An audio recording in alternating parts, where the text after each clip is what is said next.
It's the familiar tune of a Vote Common Good podcast. Hey, everybody, welcome to the Common Good Candidates podcast. This is where we have some conversations with some of the extraordinary, ordinary Americans who have climbed through the ropes and put themselves out there and are running for office. There are really amazing people up and down the ballot all across the country that are willing to serve and seek to represent us in a variety of positions. So no matter how excited or discouraged you might be about what's going on at the top of the ticket, there's lots of reasons to be excited about things that are happening down ballot. And today we're going to be talking with one of those candidates, a guy named Joel Levi, who is running in central Indiana. Joel, welcome to the show. Thank you. Thank you so much for having me. Yeah. Hey, Joel, let's begin with the end in mind. Yeah. It's November 6th. Yeah. What have you accomplished? What are you proud of? How are you feeling? Yeah. I mean, I guess for me, the reality of the stakes of my election is that it would be unprecedented for Indiana. As a candidate living in Hamilton County, which is directly north of Indianapolis, this has been a county and a district that, like, the Democratic Party has had their eyes on for a long time now. And it would be pretty much like a David and Goliath type situation. Like, if I were to actually win this race, I think it would draw a lot of attention to Indiana, to the potential of the suburbs and what they offer for having this sort of critical or sort of conversation about politics, right? There's less identity politics in my district, a little bit more of just trying to weigh the extremism, trying to understand, can our politicians actually work for us, or are they just in their own self-interest? So it'd be a pretty big deal if I were to actually win come November 6th. And I would hope to use that momentum to really spotlight just Indiana and what it what its potential is, because a lot of people just view us as just like, oh yeah, blood red Indiana. Just like, I went to a conference in Michigan, I think it was about a month ago, and it was just being a part of like their Democratic Party up there, but they looked down at Indiana just like, oh, like, good for you, man. Like, sort of just like, that's cute that you're a Democrat running in Indiana. And so I think it would just really send some waves through the political sphere. So that's what would happen if I were to win Yep. from November 6th. Yeah. Now, you're a husband, father, musician, a Yeah. pharmacy technician. Um, Yeah. you want to add state senator to that resume. How did you come to decide to run for state senate? Yes, great question. Because I think when people do look at my resume, it's very working class, very sort of blue collar. People just sort of assume that, like, oh, someone like me wouldn't run for office, which is fair to say. But the reality of my situation is that, to sort of just make it concise, for me, Donald Trump winning in 2016 was a big head turner, as it was, I think, for a lot of people. But when my wife and I moved back to Indiana, so we were originally born and raised in central Indiana, we moved back in 2020.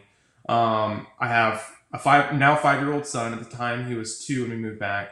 But what really sort of got me energized and just sort of upset at, like, the situation that we're living in right now was the situation in Uvalde, Texas, and the shooting there, and seeing what I would always call, like, the closest thing to pure evil.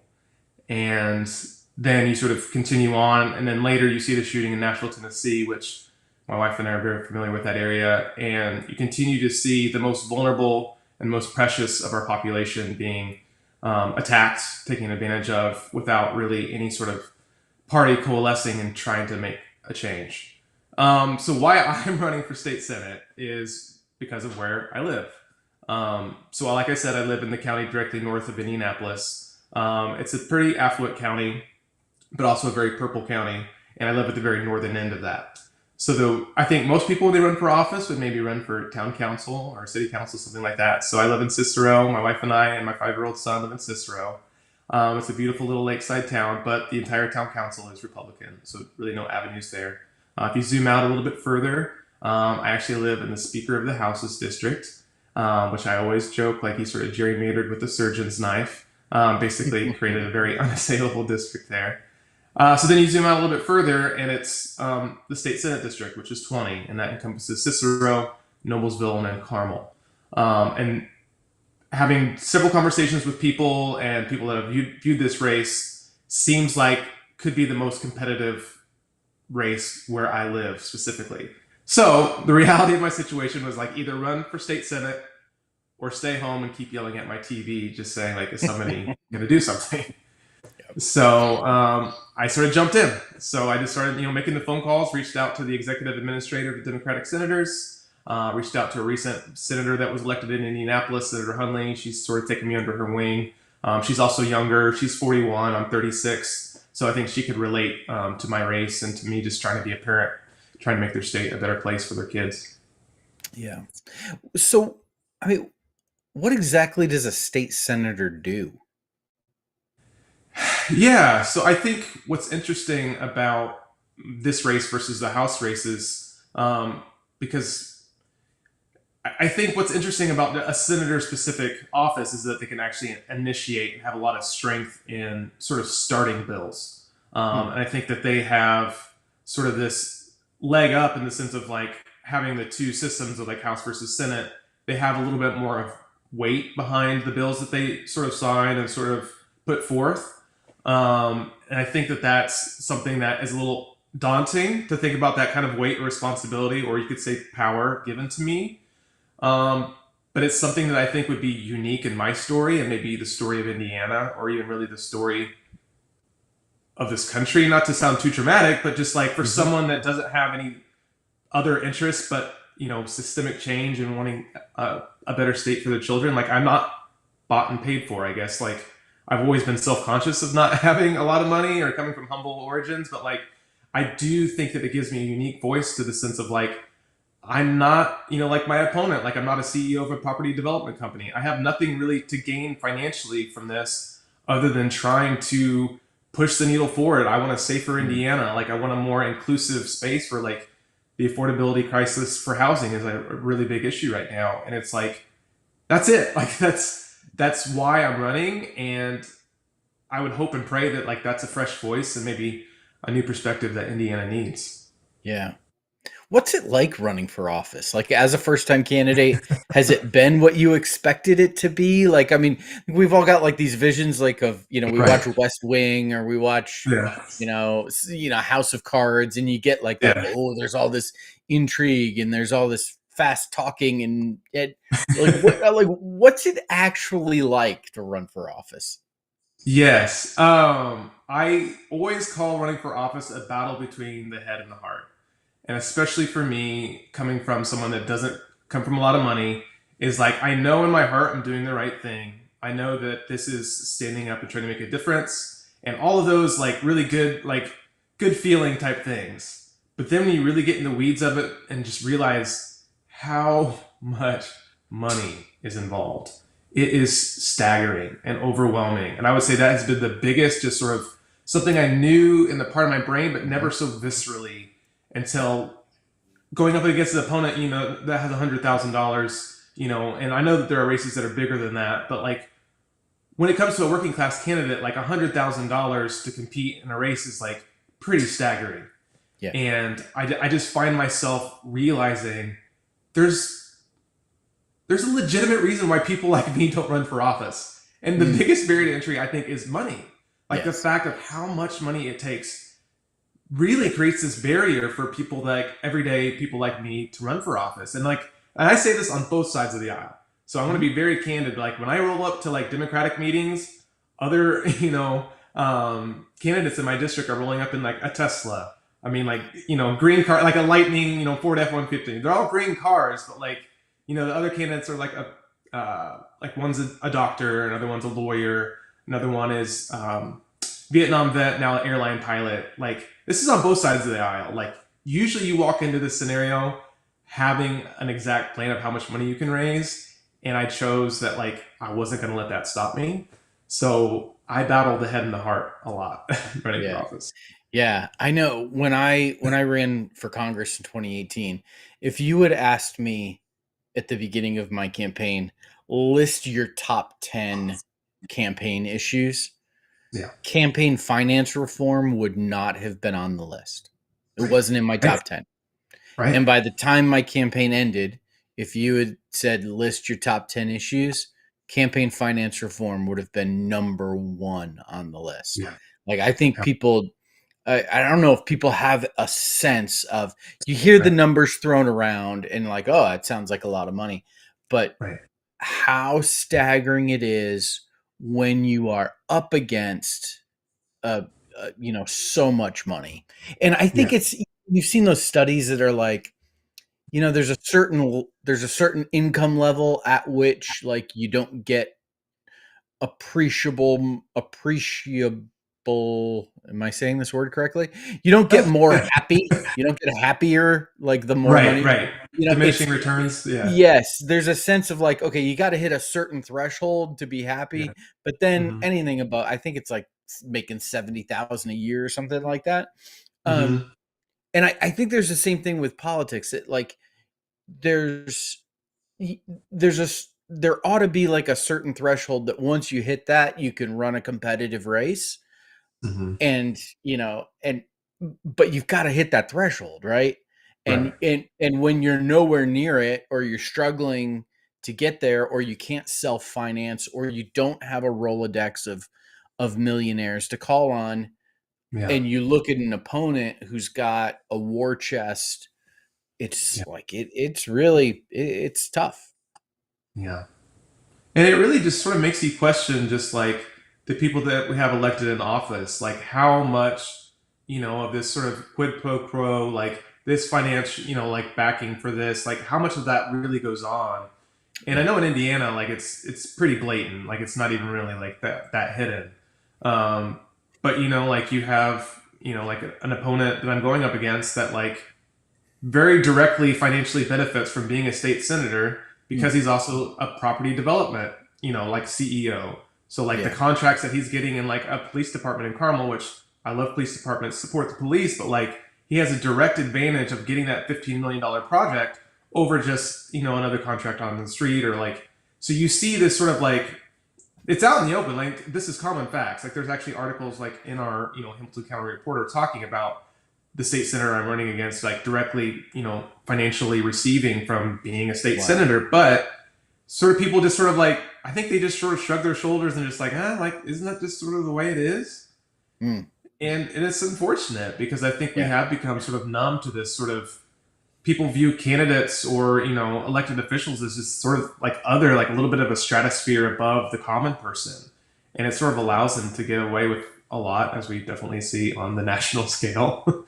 Yeah. It's just sort of like, well, that's just politics, right? Yeah.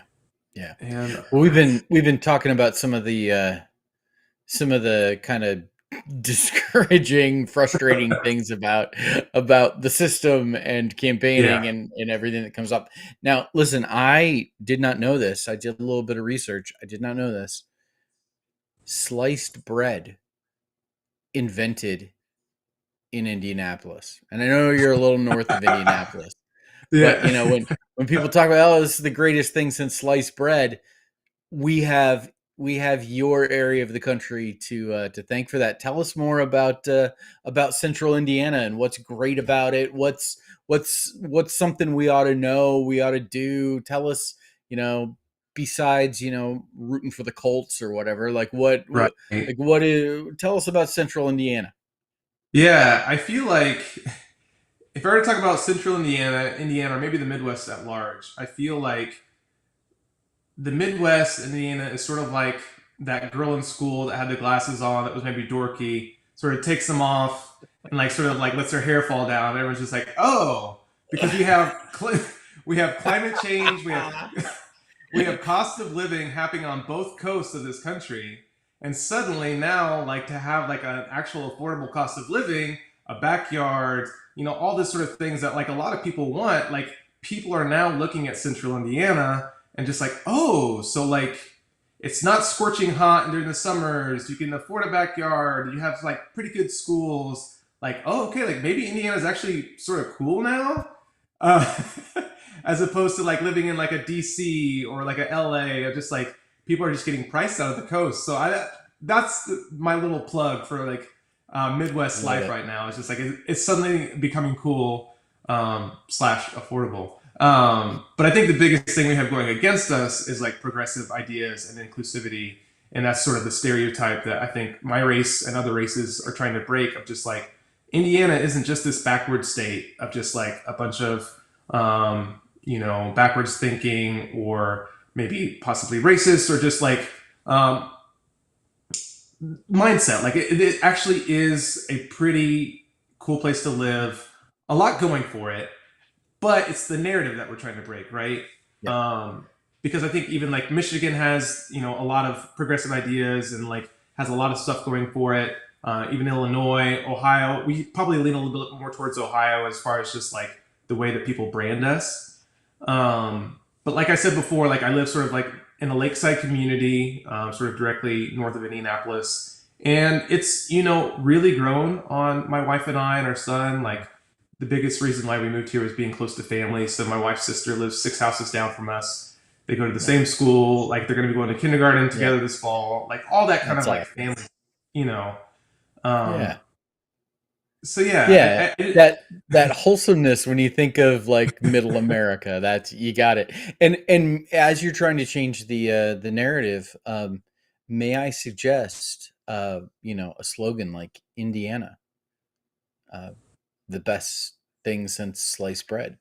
Yeah. Anyway, so okay, yeah, enough of the stupid jokes. So, we've seen a lot of Christian nationalism, which is yeah, something that at Vote Common Good we think about a lot and talk about a lot because yeah, we see it as a threat both to Christianity and to the United States of America. Um, we've seen a lot of Christian nationalism bubbling up in state houses, in state yes. legislatures. Is that happening in Indiana? Yes, that's actually a pretty recent development that just happened in June. So Mike Braun won the Republican ticket for going into the fall, and had picked a lieutenant governor, sort of just handpicked for someone that he wanted. But there was another candidate and a pastor in Noblesville. He actually lives in my district, and is an outspoken Christian nationalist that sort of ran against Mike Braun's handpick, and sort of courted the delegates at the June Indiana GOP convention, and actually won by a pretty slim margin, about 40 delegate votes, and Hmm. basically sort of upended the status quo as far as the Republican Party ticket is concerned. Basically, just sort of directly marketing himself to the delegates and going around sort of conventional ideas. And a lot of people thought it was a long shot, but he did it. So it has a lot of those sort of similarities to like a Trump type run of just like everyone thought he couldn't do it, and now he's going to be on the ballot in the fall. But if I could say the first thing um, about Christian nationalism is that Christian nationalism isn't Christian. It actually goes directly against one of Jesus' foundational teachings on the Sermon on the Mount of loving your neighbor as yourself. And you cannot love your neighbor as yourself. I'm sure that no Christian nationalist would want to live in the United States where another religion was being taught in the schools and being forced to be on the walls of those schools. And it goes against the idea of loving your neighbor as yourself. And that's the biggest thing that I want to be a voice for. And I want to be an outspoken critique of. It's like, I'm a Christian candidate, and Christian nationalism is not Christian. And I can't say that enough, because it uses Christianity by force rather than allowing religion to be in the public sphere where everyone can believe their own foundational beliefs without fear. I call it faith without fear.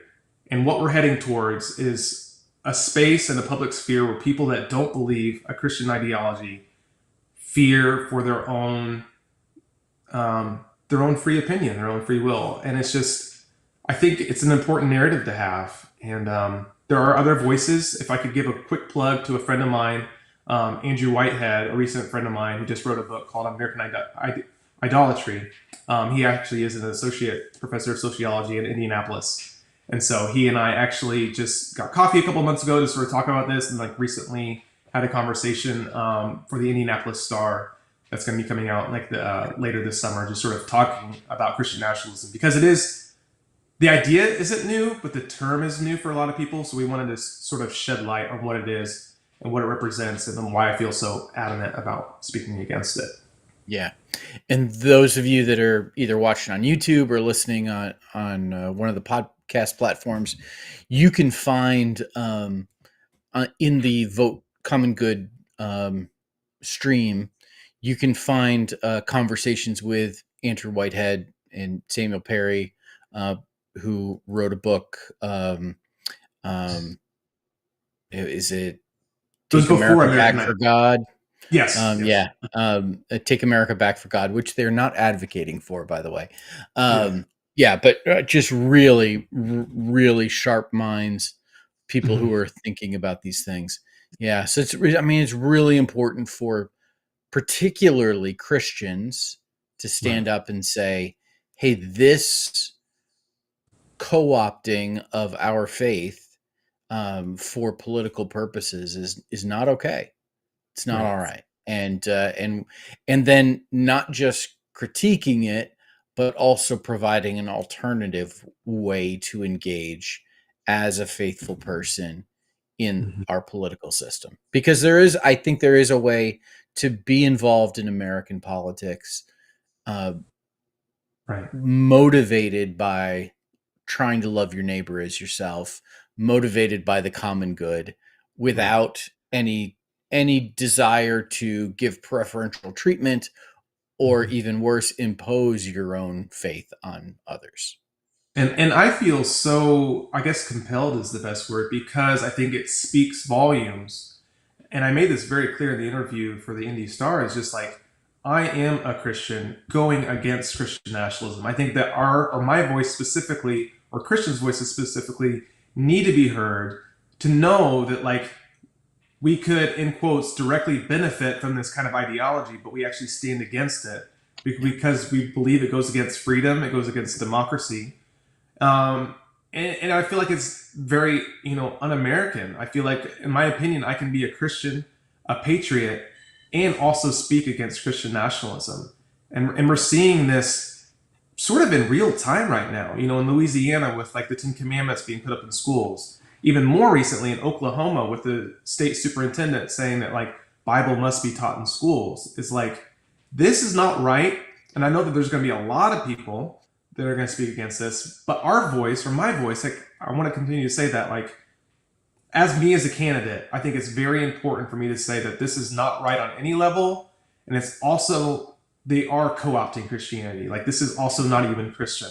So I want to be a voice for someone that has politics informed by faith, but only as a way of a mechanism of deepening my empathy and how can I love my neighbor as myself, whether that be safety, housing, or faith without fear. Yeah. Yeah. Well said. Now, you mentioned early on that it was school shootings that, really kind of broke open your heart and kind of got you thinking about running for office. Um, what's your plan? Like, what can be done? Where do we start? What do we do about gun violence, and particularly gun violence in schools? Yeah, I think the story of Indiana is really the story of the United States. Like Indiana has a unique position of if I were elected into office come November 6th, the reality of my situation is I'm still going to be elected into a supermajority where the Republicans dominate the state house. And the only path to any sort of systemic change is reaching across that aisle and trying to bring, I hope this doesn't sound cliche, but humanity back to politics of Hmm. like the sense of like there will be some very foundational things that I won't agree with another Republican candidate in the state house. But can I find that common ground of saying like from parent to parent, let's put a little bit of the identity politics aside and just like, do we want to protect the most vulnerable? Do we want to protect the most precious things in our life, which I think are our children? Can we agree on that? Can we sort of put aside the idea of like maybe who's lobbying against us to do the right thing? And I think that's my whole goal is to try to hone in on that. Um, because just a quick background on just like the gun situation in Indiana right now. Um, there's a lot of things that could be done to make the state safer, but I think the most obvious one is right now in the state of Indiana, you can have a criminal record, you can have a record of domestic violence, and still legally purchase a firearm from a private Hmm. seller. Wow. And what I feel like this does is it allows violence to lead to more violence. And so you see this sort of like systemic pathway of like, if you are doing something that is violent, you have a path to exacerbate that or make that worse or do something even more detrimental. So my Hmm. hope is that by closing this loophole, we can still have the Second Amendment right. I'm not trying to take away anyone's gun, but we can sort of close that loophole of like violence leading to more violence and to protecting our children. Yeah. And I hope that that can resonate. As I'm knocking doors, I have to sort of say this in like 10 seconds, right? Like, hi, I'm Joel. I'm running for office, just running for a safer Indiana to keep our children safe. But the reality is just like, I'm trying to stop a systemic path of violence. And if there's a way that we can do that and still have the Second Amendment, I hope that we Hmm. can find that common ground of like, I'm not taking anything from you. I'm just adding a layer of responsibility. Yeah. Yeah. Yeah. That's good. We ask voters to use the common good as their voting criteria when Mm-hmm. they go uh, into the voting booth, and we ask candidates that are running for office to use the common good as their governing criteria. It's not about necessarily like agreeing on every policy position. It's not about a platform. It's much more a shared set of values. I'm curious, when you think about the common good, when you hear that phrase, what resonates with you? What does that mean to you? What's that look like for you? I think vote common good, when I hear that idea, when it like sets in my heart, is like it's not partisan. It's not saying, oh, vote common good means vote Democrat. Or oh, hey, vote common good means vote Republican. It means look at each candidate and does it look like they have your best interest at heart? And I think we were talking about the sort of barrier to entry of just how much money it takes to like run for office. I think it's, can we find candidates or can I be a candidate that actually truly wants to be a public servant rather than a politician that has their own self-interest at heart? And I think that Vote Common Good is trying to understand that we have a really big identity politics that pulls us away from making common sense choices. We can see a candidate that we think maybe doesn't line up with our ideology, but because we grew up a certain party, we sort of turn off that critical thinking in our brain. We sort of choose to be like, well, that doesn't feel right. They don't really seem to be doing the right thing, or maybe they don't even care about me, but I've historically voted this way, so I'll continue to do it anyways. I think vote common good is just like, can I break down that internal structure, that internal sort of tribalism, and be like, what candidate has a good heart and Yeah. I feel like is doing the right thing to make a better state or a better America? Yeah, trying to get people's voting patterns off of autopilot, Yes. and Yes. being very intentional about it. Joel, how do you, I mean, when you're involved in this, I mean, all of us that aren't running for office kind of feel the onslaught of negativity. And then I imagine as a candidate, like you get it even more. How do you stay positive in the midst of it? How do you keep going? That's a great question. I sort of have to take a Maybe deep you breath. don't. Yeah. I think that this is something that I've sort of come back to as just sort of a refrain. And it's just really sat with me as a candidate. It's just the idea of like the serenity prayer, trying to understand, peace for the things that I can't control, courage for the things that I can. And then the third part is wisdom to know the difference. Because, on a broad, if you zoom out a lot, I mean, I can really get in a dark place when I think about the issue at the border right now of just like human lives that are precious, made in the image of God, that want a better life for themselves and are struggling to find safety and security. And there are times where it can really work me up into a frenzy where it's just like, I feel like I'm about to come out of my skin. And then I sort of have to sort of say the serenity prayer of just like, Hmm. like I can't affect that right now. I can still feel that, but I can't affect that right now. I have to have a certain level of peace. It doesn't mean disconnecting, but at least a layer of peace. And then I focus on my specific race. Okay, what can I have the courage to change in Central Indiana, in District 20, in Cicero? How can I make this a more inclusive, a more welcoming place, a safer place? That's the courage. And then the third part is that wisdom of just like, how can I be discerning and know what I Yeah. can and can't change and just try to find a center? Yeah. So that's, Hmm. Hmm. How can people find you? How can people help? What do you need? How can people connect? yeah. As a, maybe the term is sort of a recovering Christian, or as a Christian, being a 36-year-old, I say this cliche line, I do appreciate prayers. I know Hmm. that's a very cliche thing to say. We've all grown up with it. Any sort of prayers would be greatly welcomed.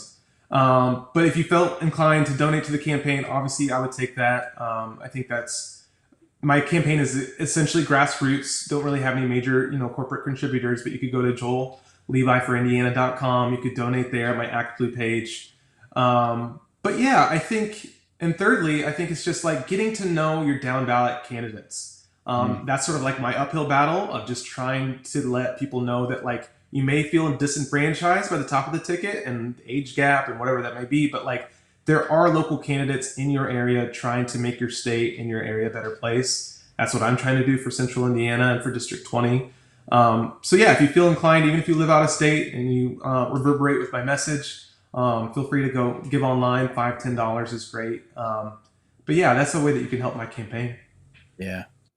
Joel, as you know, through my work with Vote Common Good, I talk with a ton of candidates for office around the country, Yeah. and you are one of my faves. Your your heart and your willingness to jump into this motivated with all of the best intentions. I just, uh, yeah, I'm so happy that you're running, and thank you for being on the podcast today. Thank you for sharing your story and your campaign with all of us. And I encourage folks to get out there and support Joel. Thank you so much, Rob. Thank you so much for having me. Yeah. Hey, thanks everybody for listening in on this conversation with Joel Levi, candidate for the state senate in Indiana, District 20. Conversations like this are happening every Wednesday between now and election day, right here on the Vote Common Good podcast network. Is that a thing? Do we have a podcast network? Uh, you can learn more about Joel and all of our other candidates for Common Good by visiting candidatesforcommongood.com. We'll